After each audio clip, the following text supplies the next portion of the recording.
ఇదే జగిత్యాలకు సంబంధించినటువంటి అలిశెట్టి ప్రభాకర్ అని ఒక కవి ఉండేవాడు. ఆయన ఒక మాట చెప్పిండు, చీకట్లో జడుసుకుంటే ఒక చెట్టే నీ చుట్టూరా అరణ్యమై భయపెడుతుంది, గుండె అంటూ కలిగి ఉంటే గుండె ధైర్యం ఉంటే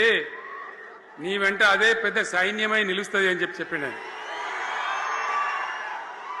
ఇలా నా కళ్ళ ముందున్నటువంటి మీరు,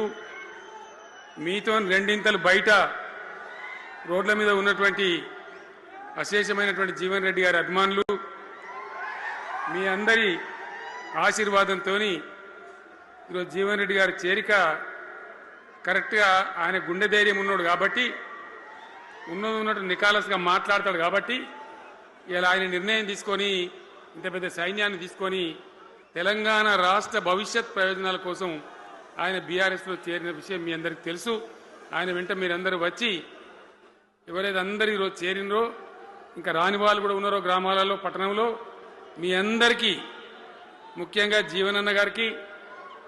ఆయన వెంట వచ్చినటువంటి ప్రతి పౌరుడికి, ప్రతి అన్నకు, ప్రతి తమ్ముడికి, ప్రతి చెల్లెకి కూడా పేరు పేరున బీఆర్ఎస్ రాష్ట్ర అధ్యక్షుడిగా నేను హృదయపూర్వకమైన స్వాగతం సుస్వాగతం తెలియజేస్తా ఉన్నాను.